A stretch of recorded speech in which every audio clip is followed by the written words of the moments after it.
Hello, ladies and gentlemen, and welcome to our literary salon on this Sukkot evening, Jewish holiday.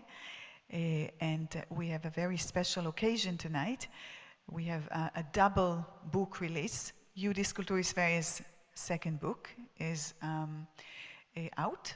And we have a book by Gloria Gervitz. And we thought that we wanted to have our release while Gloria Gervitz is here in town. We're very happy about that.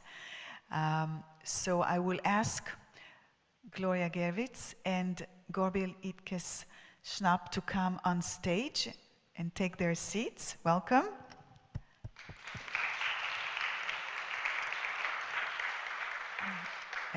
And before we start the discussion, I would like to invite also the editor of Judiska Kultursveriges book, Daniel Pedersen. He's going to say a few words about our book that features Gloria Gervitz on the cover, actually. So it's a coincidence, but she's on the cover and she's here and she's launching her own book. We thought we'd give it a chance this evening.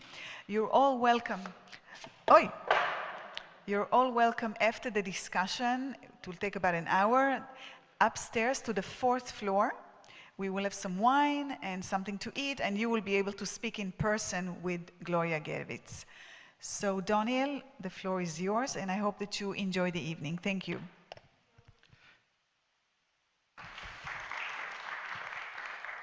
Thank you, Lizzie. I'll switch to Swedish now. Since it's a book in Swedish, I think a few words in Swedish might be appropriate. Ordvärdar, det är en andra bok som vi alltså ger ut, föreningen då Judisk kultur i Sverige. Den första presentationen av boken Cosmopolitism för er som var här blev väldigt fartfylld. Ikväll kommer det att bli definitivt lugnare, tror jag.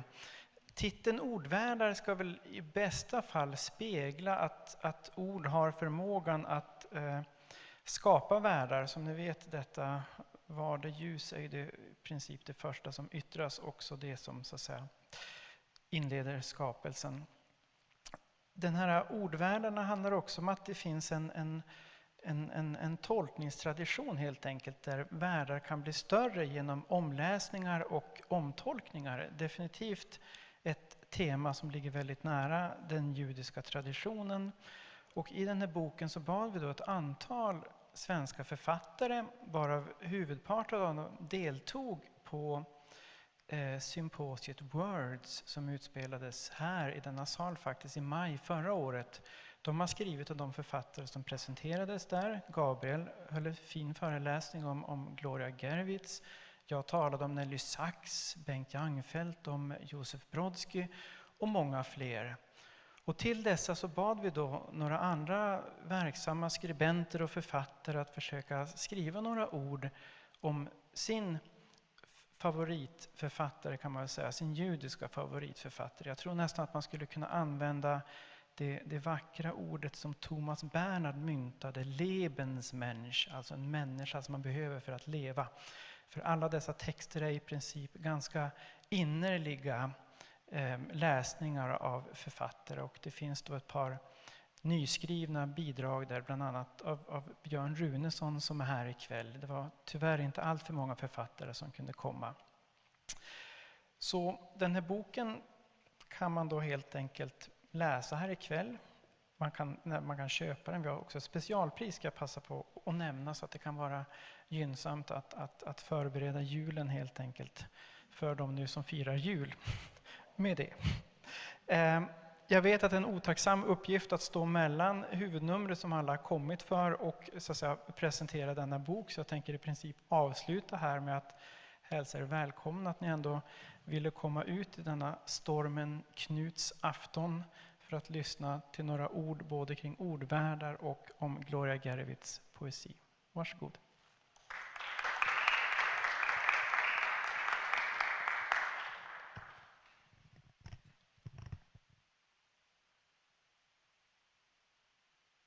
All right. Thank you. Tack så mycket.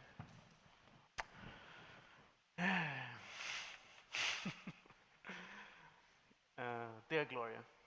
It's so nice to have you back in Sweden again.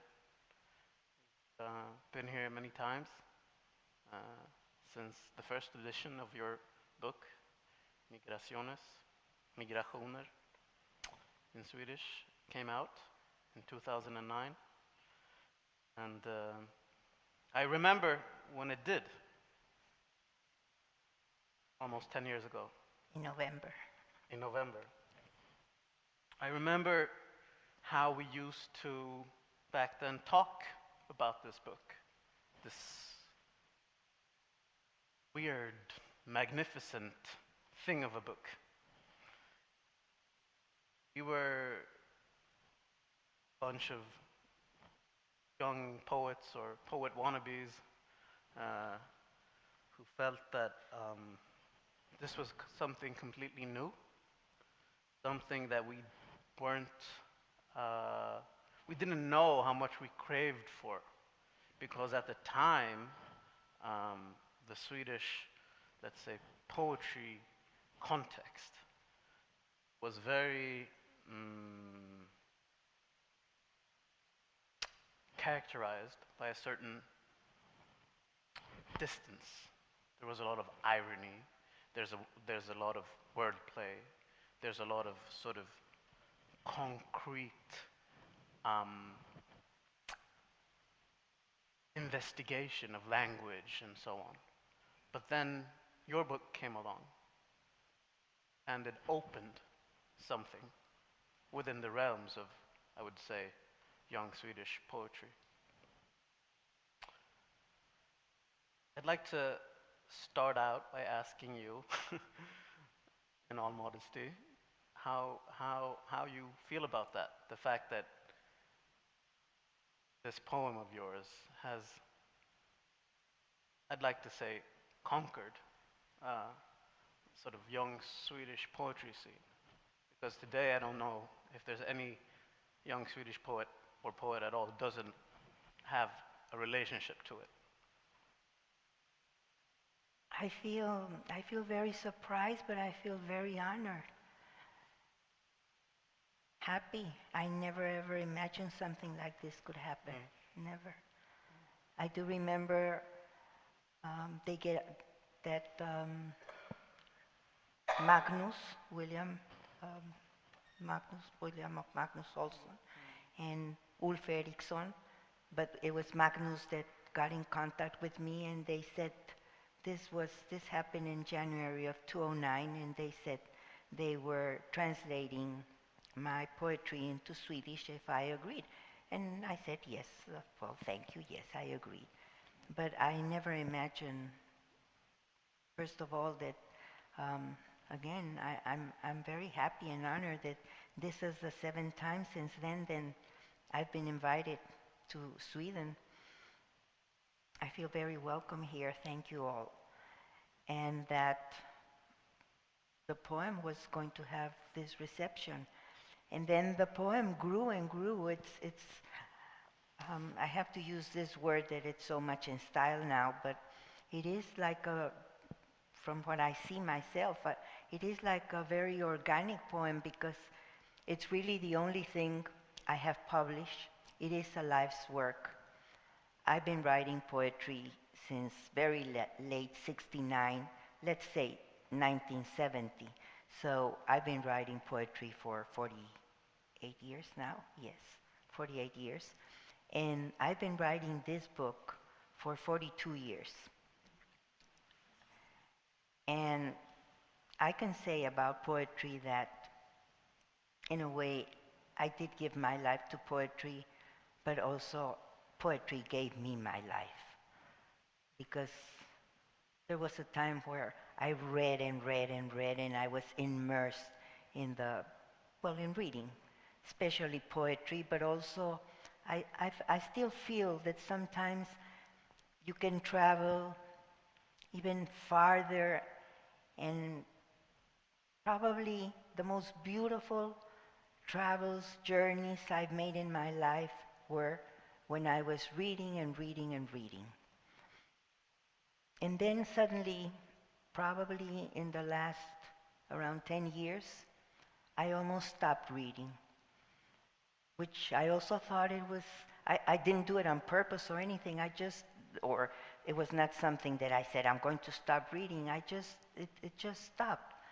And then I reread, more than read new things, maybe because when you're getting older, you tend to reread and not perhaps read new things.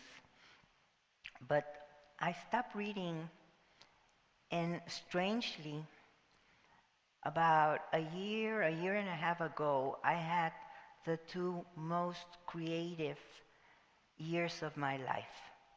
I wrote more poetry in like 2 years, and I'm talking this happened, let's say, 3 years ago, 4 years ago at the most, not 4, I think like 3.5. I think it started like in 2013, at the end of 2013. Suddenly I started writing and writing, and then I wrote like 120 pages of something that had, what, I don't even remember. Almost a quarter of the book I wrote in a very, very short period of time. I'm talking about 42 years of being in this poem. And I felt then I couldn't read any more poetry. It's sort of like, first you have to read and probably know a lot of poetry to be able to, like I say, you have to learn to be able to, in Spanish the word would be desaprender. I don't know how I would say it in English, sort of like, then forget all that you've read, but you have that background there. Something like that happened to me. So again, it's strange because at this point in my life, I became more creative than in like 38 years. But let's go back then to the beginning, because it might be good to refresh our memory here. Yes, you It asked me the says- questions. Yes. Don't worry. It says, you're talking about the fact that you started 42 years ago. Writing the poem. Yes. Poetry, 48 years. 19 in the... I even remember, I started very late August of 1976, that I had a few lines in my mind that didn't really make any sense. And then, but I had them there, and I just dared to write them, and it was like if I open a faucet or something, that's where it started. Before then, what I was writing, I think I was fortunate. I felt it was not really my voice. I wasn't ready yet. Yeah. But why is it that it's one poem? Why is it that you're talking about you've written one poem for 42 years? Because that's what ended happening. I never had a plan. I never started thinking I was going to write just one long poem. That's the way it happened. In fact, this new edition, this one, just very recently published, I think it came out May 18 of this year. Yeah. So this new edition is the first one, also came out in Mexico City in Spanish, also this year, just like a month before this one. For the very, very first time, I took out the subtitles, because before it had... The epigraphs, you mean? Not only epigraphs, it had parts and subtitles and epigraphs. Yeah, right. It had like part 1, part 2, etc. Like it had like chapters, to put it like that, and each of these chapters had an epigraph. And suddenly, almost at the end, it was almost going to the press already, and I just felt, I knew it was, I even sort of say, please stop it, etc., that I didn't need all those things. Suddenly I really saw that it was one long poem, and I let it go. I let it flow, the whole Yeah. thing, and that's it. That's the way it is now. Perhaps I know there are people that think it was better when it was divided, but something in me felt it had to be the way it is now. Being such a substantial uh, poem, it's funny to talk about a book having been written for 42 years as one poem. Because when you think of a poem, you think of, let's say, 5, 10 lines, right? But this is a poem. Um, that's the way you refer to it. I do. As a kind of minuscule enterprise, as a kind of drop in the ocean, while on the other hand, it's what you've been doing for the better part of your life. Mhm. It contains so much, this little drop, this little poem of yours. There is so much, there's so many stories, so thematics, goes all different kinds of ways. It's a poem that's constantly in movement, and a poem that speaks about movement. Movement from one place to another, from, let's say, the Ukraine to Mexico, or from a place in Mexico to another place in Mexico, movement between people and movement between bodies, and so on. One thing that strikes me as particularly pervasive is memory, the theme of memory. In a previous edition, the book started out with an epigraph where you quote the Greek poet Georgios Seferis. And the quote is, "Memory hurts wherever you touch it." You've taken that away? No, I didn't. I just did not leave it in the beginning of the book, but I kept that epigraph in Yeah, the book. Yeah. But I'm curious about the epigraph or the meaning of that sentence to you now. It's a very good question because when I wrote it so many, many years ago, I did feel that memory hurt wherever you touched it. And then suddenly I said, does it really hurt? Maybe it doesn't hurt. And then I decided, yes, it hurts. Because even beautiful things, sometimes the best things that we've lived, since they have been lived, sometimes there's a certain sadness because they're not there anymore. We live them already. So I think Seferis was right. Memory does hurt wherever you touch it. I think it does.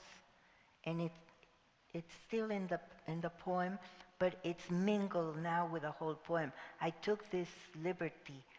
The very few epigraphs that I left in the poem, I did not put the names of the poets there. I give the credit at the end of the book. I do say page, whatever, that line is from Seferis, for example. But I did not put in the book, after I put the line, memory, wherever you touch it, it hurts. I did not put G or Giorgio Seferis because it interfered with the flow of the poem. It absolutely interfered. Suddenly putting there G Seferis or whatever just didn't go with the poem. Who is it that's doing the memory work? Who is it that's remembering in the poem? Is it you? It's me. What is it that's being remembered? I think many memories, of course, of myself, but I think memories that maybe I invented from people that before I even knew them. The title Migrations, which I used for the first time when I already had 3 parts of the book that at that time I thought were 3 different small poetry books. But they told me in Mexico, The first time it was published in a bigger publishing house in Mexico, or press, or whatever. You have to look for a title for everything, because the first parts, in fact, they were very Jewish. The first part was called Shacharit, the second part was called Yiskor, and the third part, it was called Lethe, which it's Greek, but that's the way it was.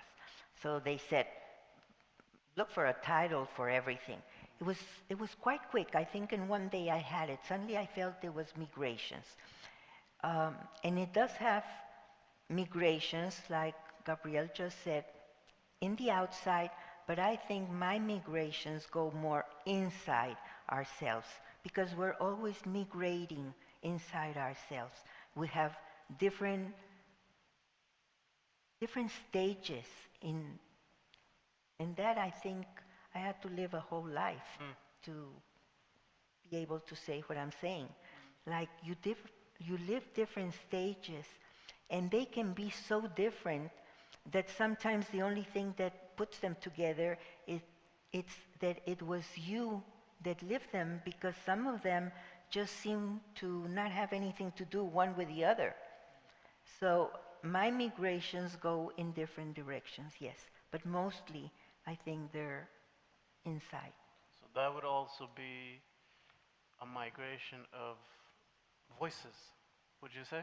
Yes. I mean, because there are parts of this book, the more narrative parts, where you have an I, not an I, but a person, an I, or maybe both, talking about things happening in the past,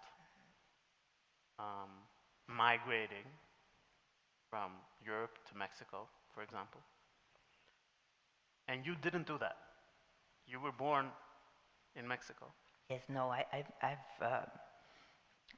migrated, and I quote like this because it's something I did because I wanted. It's very different when you have to migrate because you have to, or because really something is wrong in your country, or you just, I don't have to explain that. But that's very different that when you want to go to another place because you just want to go to another place, which is what I did. Strangely, because I'm not very much the moving type. Just to put a very small example, I have lived only in 4 houses all my life, and which is not much. And the one I left in Mexico City, I lived for 37 years. So I'm not very much the moving type. And in fact, when I travel, they even sometimes joke about it with me because I need so many things when I travel. I sort of like those turtles that have to carry their houses, a little bit like that, because if not, I need many things. What can I tell? So, I need my pillow. Things like that make my staying in wherever place I go more comfortable. So I just take them. So I'm not what it's now so much like in style, a very light traveler. I try to be. I really try, but I'm not a light traveler. What I'm getting at, I think, and what you're also illustrating with this story is the fact that there is a work of remembrance going on in this book. And often we tend to associate poetry and the writing of poetry with the person actually writing, right? So if a person in a poem says, I remember this and that, we think, okay, this is the person remembering. But what's happening in this book, among other things, is the fact that there is a memory of somebody memorizing a memory. Yes. And all of a sudden, it feels, when you read it, that you're like thrown in a circle.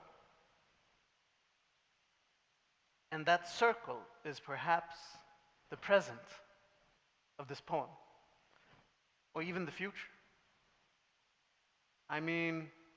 What you read is person remembering things that obviously wasn't there for her to remember. Yet she remembers, and she remembers the person remembering. And I'm wondering what it takes to take to write a thing like that. What does it entail? I mean, invent. Well, we would say invent, but it's obviously not an invention in the sense of making something up out of fantasy, but it's an invention in the sort of writing sense of the word. I guess I am carrying many, many memories that are not even my memories, and I'm carrying them with me, or voices that I really never heard, and maybe I tried to give them voice. Like, for example, I never met my father's mother. She came to Mexico, of course, with my father in 1929. He was 9 years old, and she was probably in her very early 30s. She came from a little town in what now is Ukraine. And like I said, I never met her, so not meeting her in a way allowed me to invent her. But I guess many times without even knowing, maybe when I was still even very, very young, or maybe even, I don't know, 10 or 8 years old, maybe I thought, oh my goodness, that woman that was my grandmother, just imagine all the dreams, all the fears, everything. She knew she was saying goodbye to people, to brothers, to parents, to friends she would never see again, which she never saw again because all the ones that stayed there, they were killed by the Nazis or by Stalin. So I'm very grateful. Not only grateful, I mean, I think those women were so brave to do all this, because I'm not talking when I have that memory of this grandmother that I didn't even know. It was not a young woman, 15, 16, that goes to America, in this case Mexico, like an adventure. This is a young woman with 2 little children, a husband, responsibilities. And I mean, then I thought, oh my goodness, all these women, I don't think they ever really had time to talk about, let's not even say write, to talk about their dreams, their fears. So without even knowing it, I mean, I never said I'm going to give them voice or anything like that. But I don't think they had even the time to put those dreams, those fears, I won't say to write them in words. And many of them, I know that my grandmother did that. Somebody told me, not my father, but somebody, un familiar, a family member, that my grandmother used to write letters in Yiddish and just that she never sent. I think that's very sad. I mean, imagining writing letters in Yiddish that nobody's ever going to read, that you don't throw them, but you probably just put them in, maybe in the place where you put the God knows what. Maybe what she was sewing, or I don't know. So yes, I think I'm carrying a lot of memories that are not exactly my memories.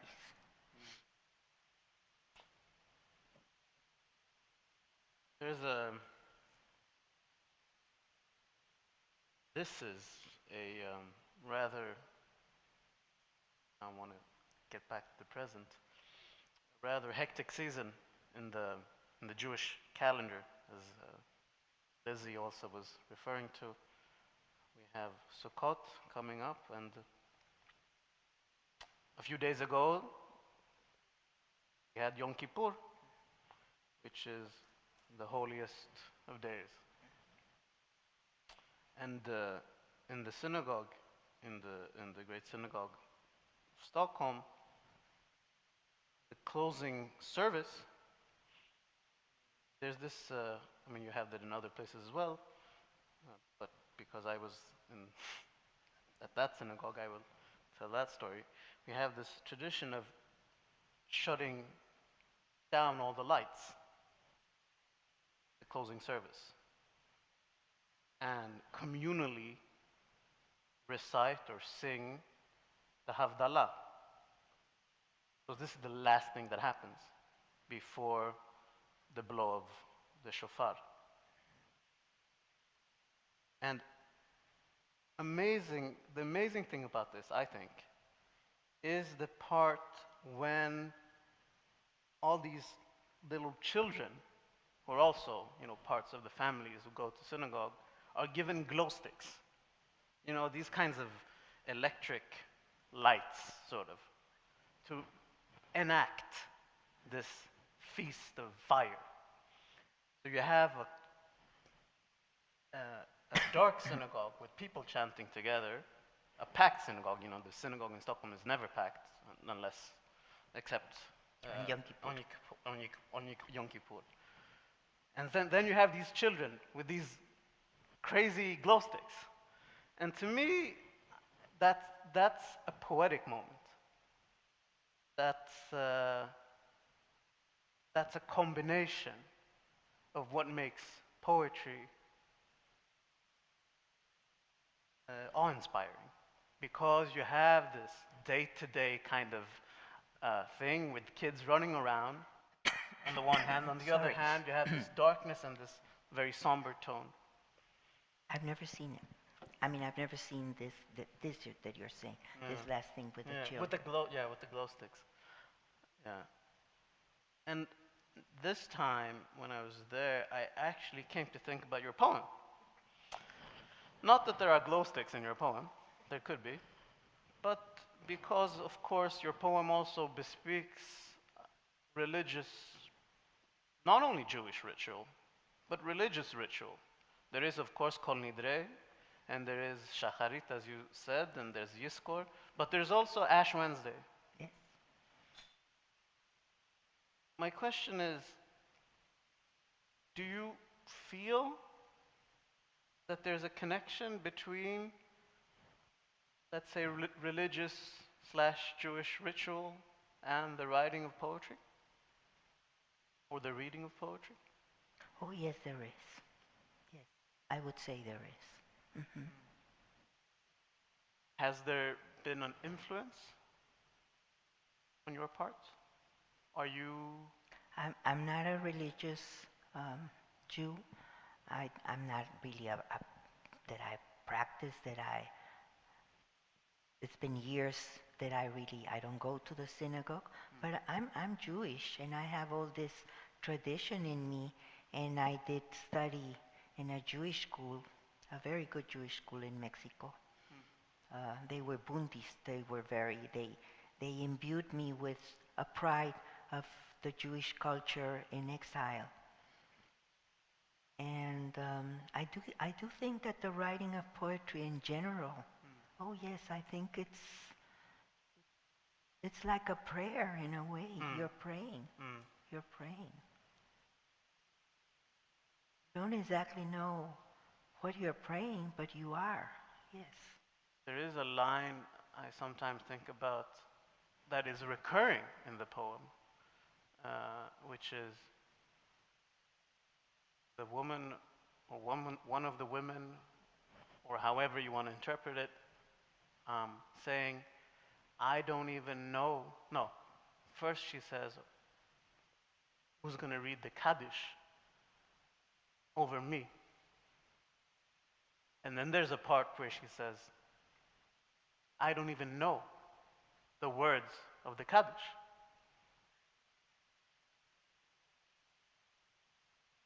It's again the memory. The one that says, I don't even know the Kaddish, in a way is this woman that left all this family, and I mean, 60, 70 years ago, women were not supposed to say the Kaddish. It was just for men. So in a way, I think I'm giving their voice to this grandmother, maybe. But when I wrote it, of course, I wasn't thinking of this. This, since you're asking the question, I'm perhaps answering like this. maybe in another occasion I would maybe answer something else. But in the other one, to be honest, it's really me.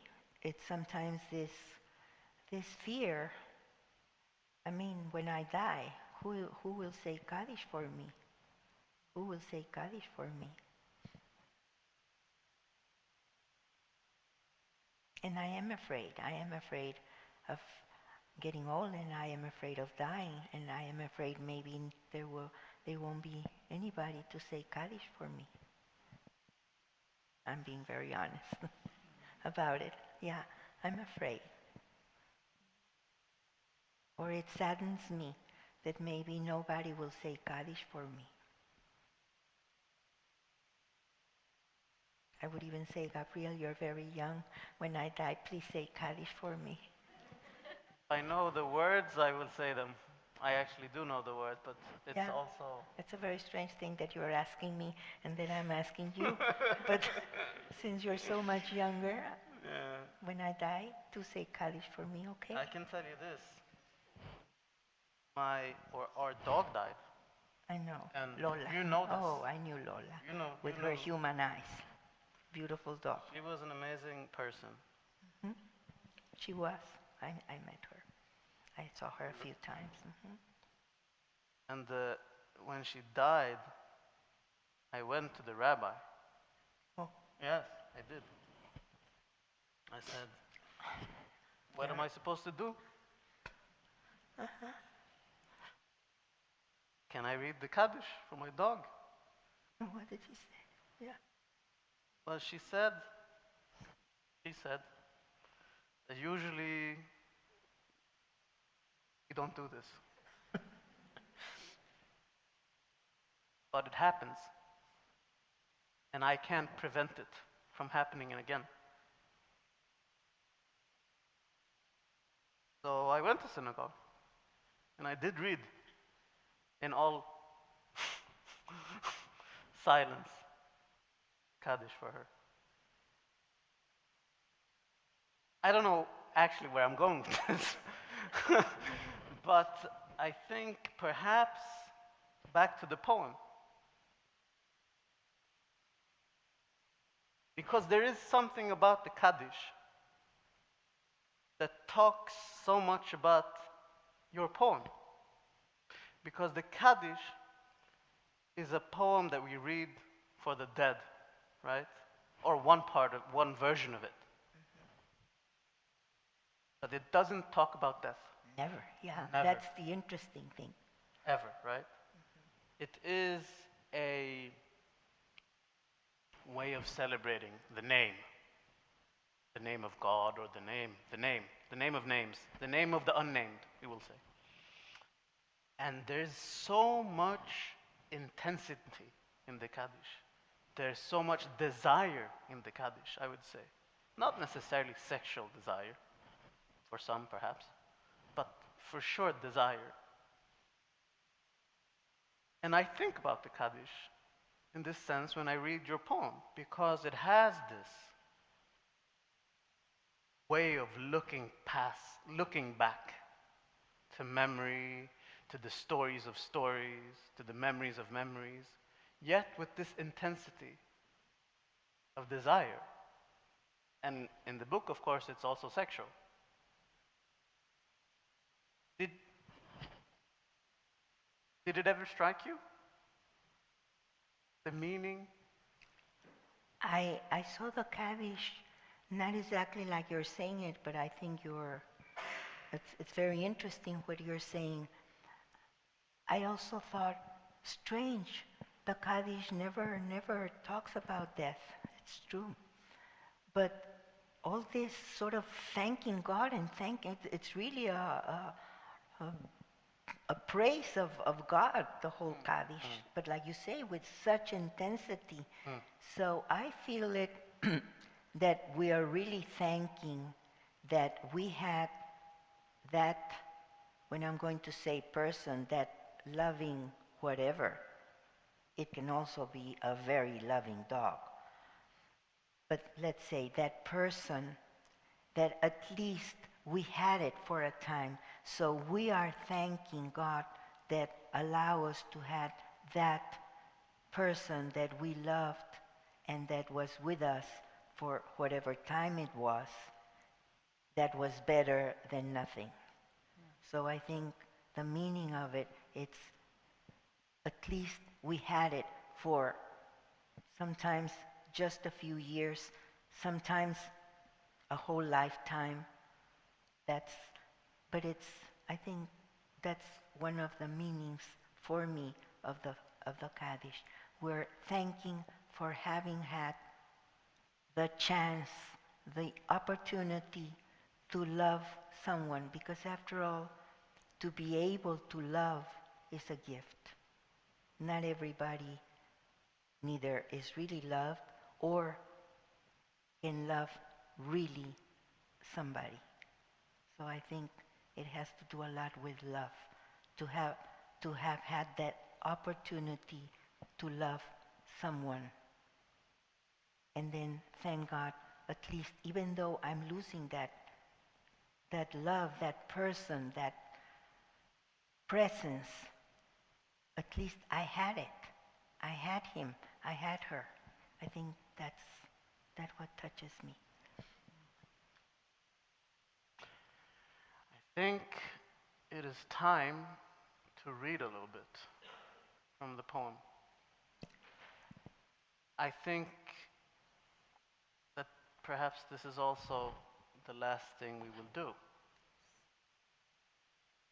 So before we start reading, Gloria is going to read in Spanish, and then I'm going to be reading in Swedish, translation.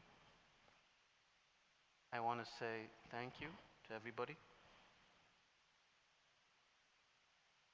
1,000,000 times. You, Gloria. Thank you and thank you all. I'm the one that is very touched, and I really thank you all. I'm going to read in Spanish very little, just for you, because most people here today I don't think speak Spanish. I don't know. So you can hear a little bit like the way it sounds and it's the way I wrote it, because of course you always write in your, like they say, your mother tongue. And I mean, I was born in Mexico City, and like I said, well, no, somebody told me that, and I like to say it because it's true. I was born in Mexico City, and I lived all my life almost. Just the last few years, I'm not living in Mexico City. But I was made of imported materials, so, but still. Anyway, you always write in your mother tongue, and that's Spanish for me. I do think and feel and dream in Spanish. So, I'm going to just read this, because here there is a line in the little piece I'm going to read that I was struck by it, a little amazed by it, because I wrote this line, I remember, like perhaps almost 30 years ago. And then Gabriel said that he saw this line that I wrote that I had never seen in Poland in a train station, not exactly with my words, but almost the same words. I almost think it's almost Jung would said, that's very Jungian, he would say it's like an archetype or something. So I'm going to read a little bit from that part, and then Gabriel would read it in Swedish. More comfortable reading poetry like this, not straight.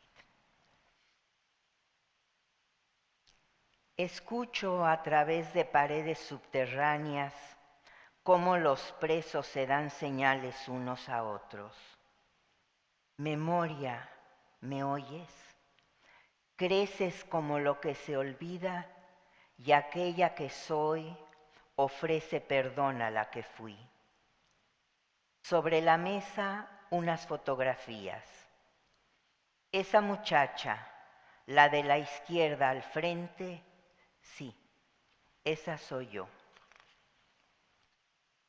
Y a los 30 días de muerta, y ante ese montón de tierra y piedras, se escucha ese canto de los hombres del desierto. Aunque no entiendas arameo, escúchalo. Quito las piedras para que penetren las palabras. La mujer enmarcada en su propio paisaje, apoyándose en la borda. Las olas en esa inmovilidad aparente fijan su sueño, y bruscas, irrumpiéndose en el sueño, las palabras del Kadish. Y los hombres jugando dominó y bebiendo cerveza, y el niño durmiéndose, y la tarde hundiéndose, y en la borda la figura de ella, reverberación del vestido gris. Una muchacha sola en el muelle. El calor es muy intenso, la luz es blanca y lastima. Es tan violenta esta luz que la desnuda, la despoja. La luz es interminable, tiene que cerrar los ojos. El niño se suelta de su mano. Ella está allí por primera vez y para siempre. La luz queda vacía, desciendo. A través de persianas cerradas, música que nunca he escuchado, desciendo. Vendedores con frutas desconocidas, desciendo. Despacio interminable descenso. Otra vez la misma escena.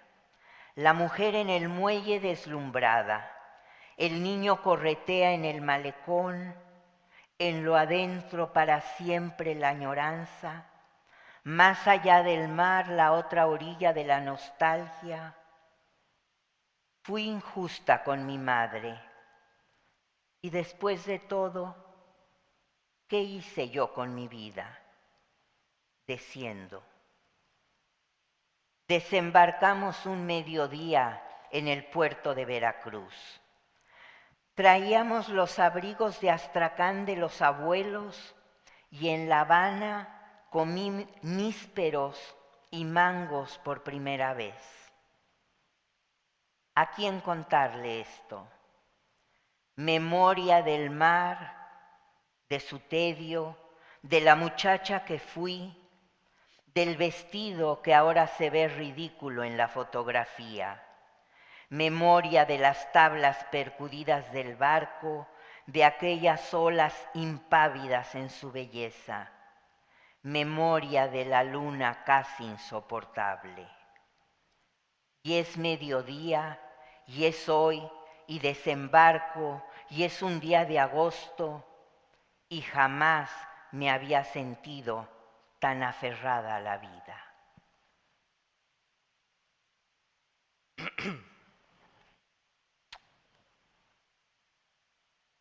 Jag lyssnar genom underjordiska väggar som fångarna. De signalerar till varandra. Minne, hör du mig? Du vidgas som det man glömmer. Och hon där borta som är jag ger mig förlåtelse för den jag var.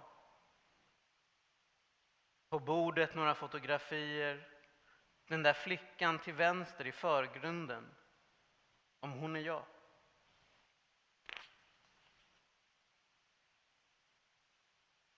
Hon gråter.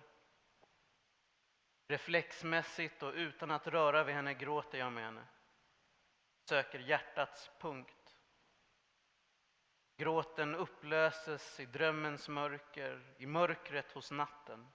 I husets dunkel, i tystnadens ogenomtränglighet. Vi är de som ger oss av.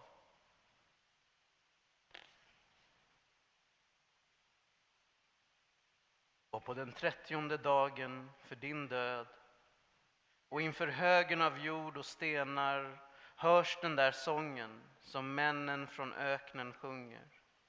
Även om du inte förstår arameiska, lyssna till dem.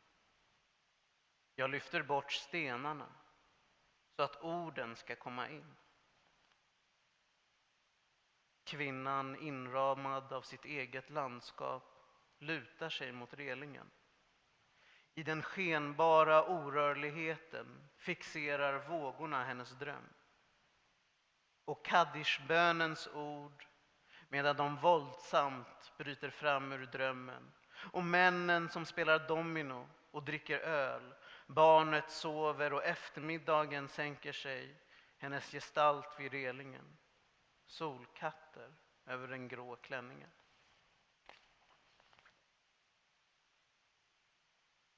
En flicka ensam på kajen. Hettan är intensiv.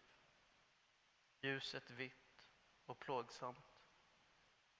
Ljusets våldsamhet klär av henne, läker henne. Oändligt ljus. Hon måste sluta sina ögon. Pojken släpper hennes hand.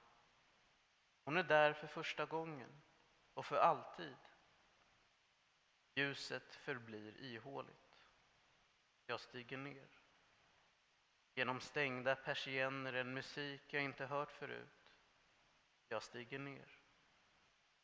Försäljare av okända frukter. Jag stiger ner. Långsam, oändlig nedstigning. Återigen samma scen. Kvinnan på kajen bländad. Pojken springer kors och tvärs över bryggan. Inuti och för alltid längtan hem. Bortom havet, nostalgins andra strand. Jag var orättvis mot min mor. Och när allt kommer omkring, vad gjorde jag själv av mitt liv? Jag stiger ner. Steg i land vid middagstid i Veracruz hamn. Vi hade med oss farföräldrarnas persianpälsar. I Havanna åt jag mispelfrukt och mango för första gången. För vem berätta detta? Minnet av havet och dess leda. Av flickan som var jag. Klänningen som nu ser löjlig ut på fotografiet. Minnet av fartygsdäckets lortiga plankor. Av de där vågorna, oförskräckta i sin skönhet. Den nästan outhärdliga månen. Det är middagstid. Det är idag. Jag stiger i land. Det är en dag i augusti. Aldrig har jag känt mig så fastklamrad i livet.